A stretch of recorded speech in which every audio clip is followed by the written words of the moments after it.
you are live. Some impala through there, Brian. Yes. Can you believe it? The other thing you won't believe is that the elephants have left. Ah, here they go. We have an elephant and a little baby elephant. This is wonderful.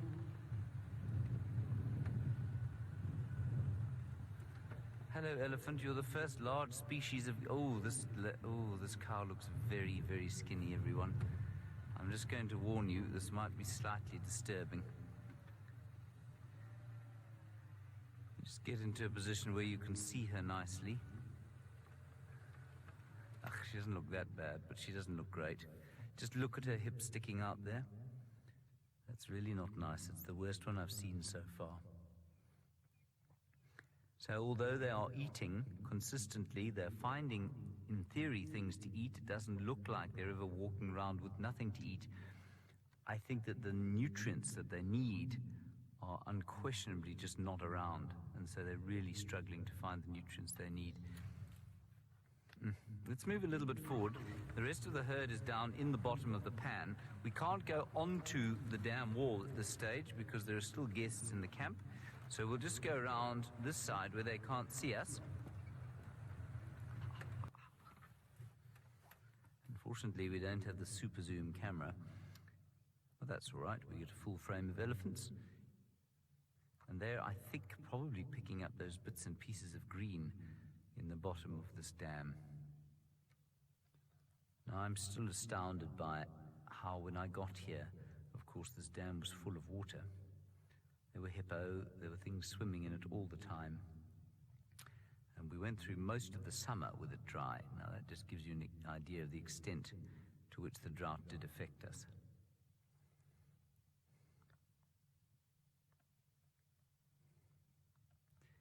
So, yeah, like I've said before, in theory they tell you the warthogs suffer the most from the drought, and I've certainly seen that outside of the reserve, outside one of the reserves on the way to Hoedspruit.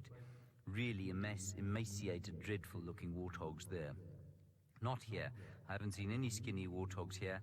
The elephants, to me, are the ones that are most obviously suffering from this drought and from the lack of nutrients. And I suspect that they are suffering the consequences of a very poor grass season. Normally in summer they'll eat grass, but they could hardly do that this summer. They were on to winter forage by as early as sort of March. And some of them never got off it. And so that means that the nutrients available in the winter forage of bark and twigs and leaves and pods is that much more denuded. They might also be engaging in a little bit of what we call geophagia, where they're picking up bits and pieces of soil to eat.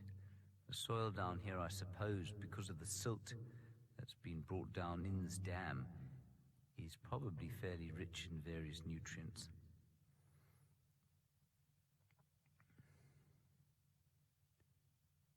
But we'll see. That was a Birchall starling you saw flying off to the right-hand side. And here they've all decided now they're going to go and have a drink. I get the feeling with these elephants, well, with all elephants, that there is a real careful assessment of when and what to do. So I think these little chaps here, you could see they were feeding there, and then the matriarch decided it was safe to go and have a look at the water, and so up they went. But she almost, without question, gave them an instruction. They didn't just all suddenly start to walk forward like that. There was some kind of communication that went on there.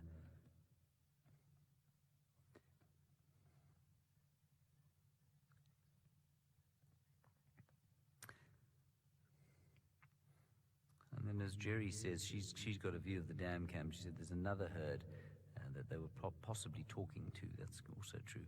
I wonder, do we have a shot of them, Jerry, from the front at the dam cam?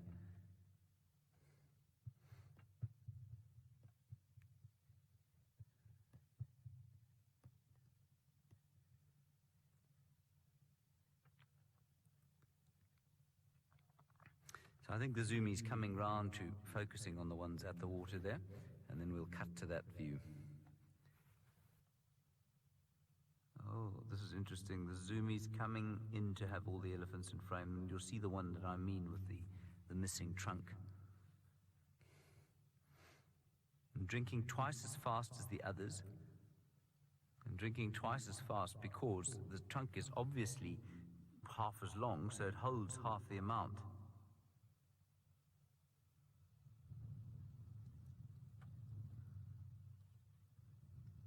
And there you can see that little thing now enjoying its little drink and thinking about possibly having a swim.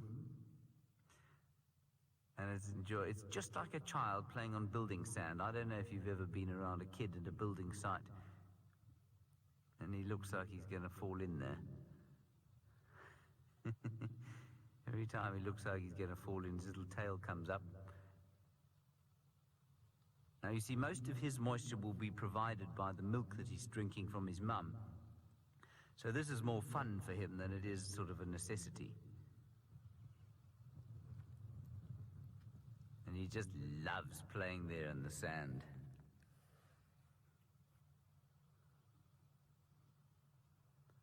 He enjoys fiddling about in the dust. I don't know if you know what I mean, everybody. When there's a pile of sand, a child will be on it. I was completely unable to stop myself. I'm fairly unable to stop myself even now. When I find a pile of sand, I leap onto it, and I don't know why. That's exactly what that elephant was doing. Right, now another command has been given. Did you see how they all turned around there? And now you can see they all turned around and faced each other, and could well be from one of them's chasing the other one, I think. I'm not sure that there's actually a real consternation here. You can also see a lot of dust coming out of the middle of the dam. They seem to be a bit spooked by a dust devil there. It's definitely what's happened. A huge cloud of dust blowing over them and making them a little bit nervous.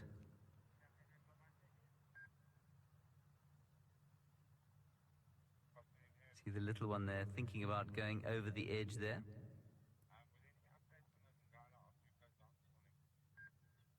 I'm not sure what they're looking at. The dam cam's a bit shaky to cross to now, but Jerry, can you see what they're looking at? The other side there.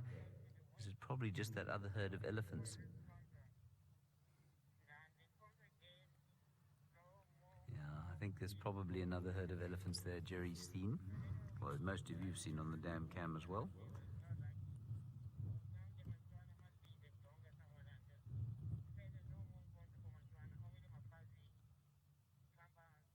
Oh.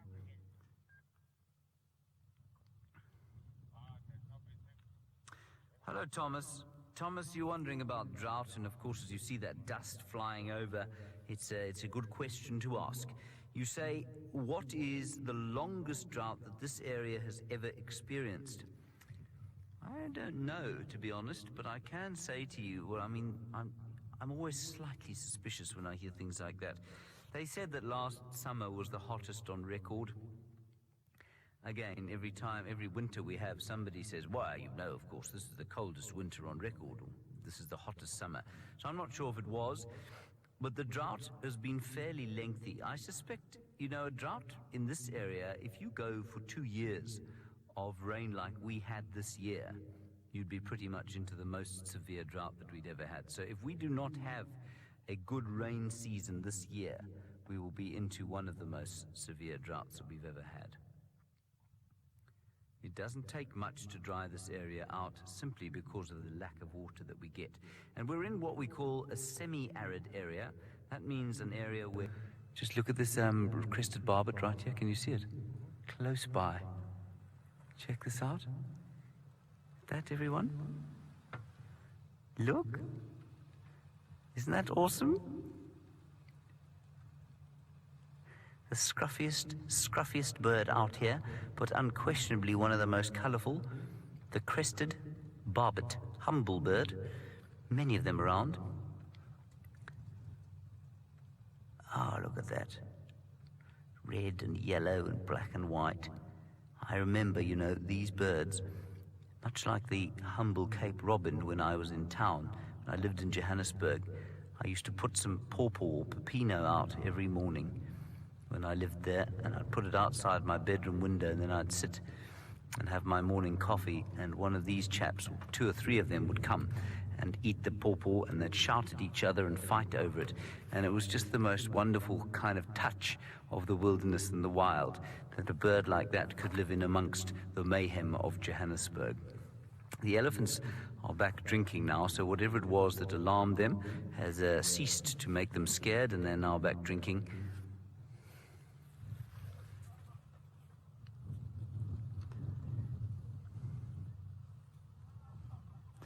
And there you can see, I don't know if you can see it there, you probably can, the one on its knees trying to drink with its half trunk.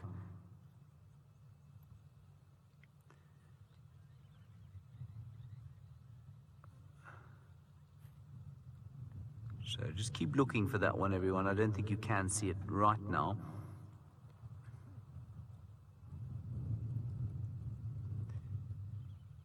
Probably lost to a snare, I'm afraid.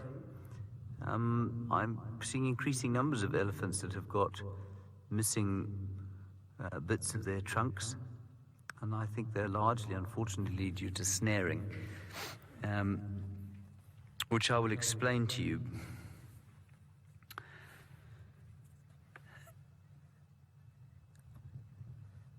And Karel, you're wondering about the needs of that one with the shortened trunk and whether or not the matriarch is aware of those needs. Yes, I imagine she absolutely is. So in other words, you're saying, would she wait longer? Would they look after it? Would they perhaps give it more time to feed and drink? Yeah, I think absolutely they would. Elephants are known for doing that sort of thing. But it's important to understand, I mean, the snaring thing probably didn't happen in the Kruger itself.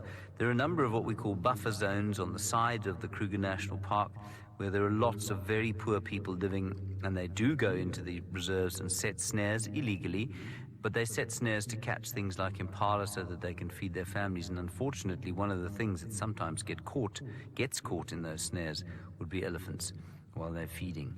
And of course, once an animal gets stuck in a snare, they just pull. They're unable to not sort of panic and pull back, and that's so the snares get very tight, and there's no bone in the trunk, of course, so it really doesn't take very long before, you know, the blood will be cut off, the circulation will be cut off, and the trunk itself will just fall off.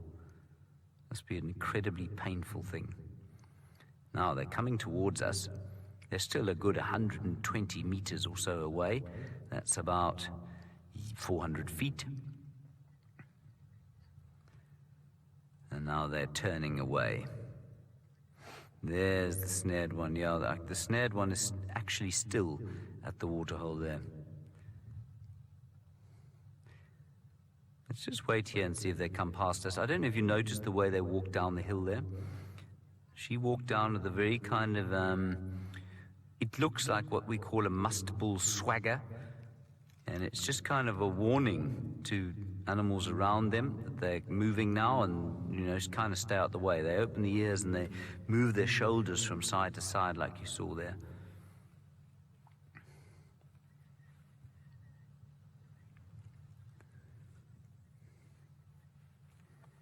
Hello, Hannah. You're 9 years old and you live in South Africa. It's wonderful to hear your voice here from home. You say, how much can an elephant drink in one day? Well, they reckon a big bull elephant can drink about 100 liters of water a day. Now, 100 liters of water, Hannah, if you're 9 years old, you've done probably a little bit of that in your science classes at home, a bit of volume. But basically, that's 100 milk bottles in a day. If you can think of a milk bottle or a milk carton, thinking of drinking 100 of those in one day, that's what a big bull elephant will drink, especially in the height of the summertime. Now, these chaps are coming closer to us. We're just going to sit right here and see what happens.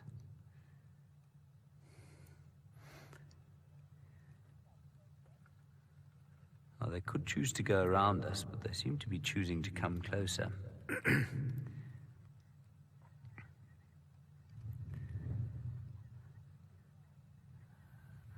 And you can see now from the dam cam that Jerry's going to cut to where we're sitting in relation to the elephants. Now, I don't know that they're going to make it round to where they're going. I'm not sure that there's a space for them to get up the dam wall, but elephants are much more agile than we think they are.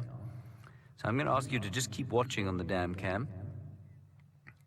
I don't really want to move just yet, because you can see them going up the hill. If I start the engine, I don't want to give them a fright. What I'll do is just reverse slightly. Stop to feed on the wall now, Jerry says. I'm going to reverse a little. Just don't want to make them afraid, because they've been so confiding with us. So while you watch them, I'll just move so that I can see them again. Rather wonderful that we have this view of them.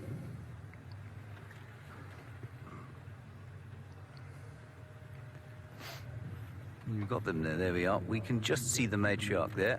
Amazing, walking up onto the dam wall. Now, your view of them, I'm sure, is pretty impressive, but you can see how these animals are anything but unagile. And there we've got a view of them. And she's just making sure that everybody comes up after her. Now, in a herd like this, it's obvious to tell that that's the matriarch. She's the biggest cow by some margin. She's obviously older than the rest of them. And it's also obvious that she's leading them. And I think the half-trunk one should be coming up the hill now. Here he comes.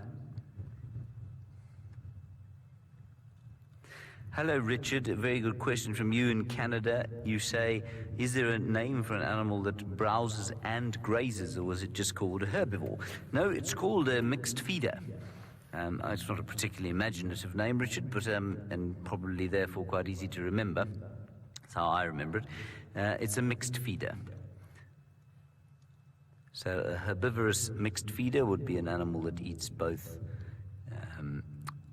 browse and graze. But of course with elephants, they will eat more than that. They'll eat fruit and they will eat bark. Very few other animals will eat bark. They'll eat pods. I wonder if that elephant we saw earlier wasn't a little bit sick, because this matriarch looks to be in pretty good nick in comparison with her. So I wonder if she didn't perhaps have some kind of disease.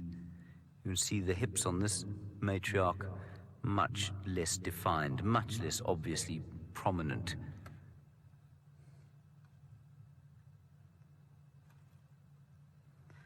And the little one just staying close to Mum. Maybe thinking about having something to drink, because that trunk ain't quite feeding it yet. Trying bits and pieces. There we go. Trunk's starting to function properly now.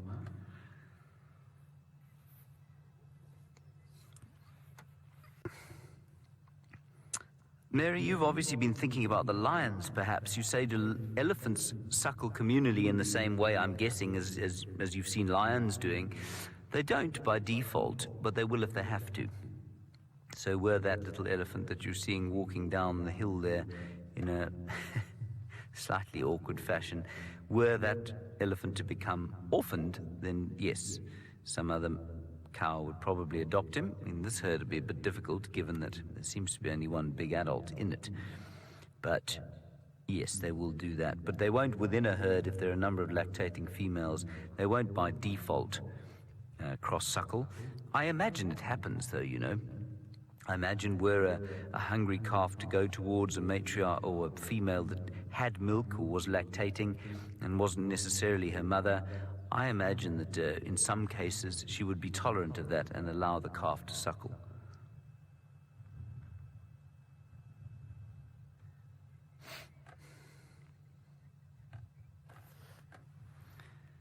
Let's just wait to see what she does there. I think she's going to make her way down, and then we'll make our way towards Beefles Hook Dam. Hello, George. Look at that. Isn't that amazing? As you see that swelling on her, underneath her hip there, and on the right-hand side. George, you say, how do you tell if an elephant's pregnant? It's normally a swelling, sorry, not behind, just in front of the hip and slightly below it is where you will see the swelling of a potential fetus. So that's basically how you do it, George. I have been mistaken before, though. In fact, I once had an elephant like that, and I was in Zambia around Livingstone. and with some friends there, and I was the only supposed bush person. I said, well, you can see that cow's pregnant, of course, with which the male elephant went to the loo and revealed immediately through the medium of his fifth leg that he wasn't in fact pregnant at all, but a young bull. On that note, let's go across to Brent and get an update from him.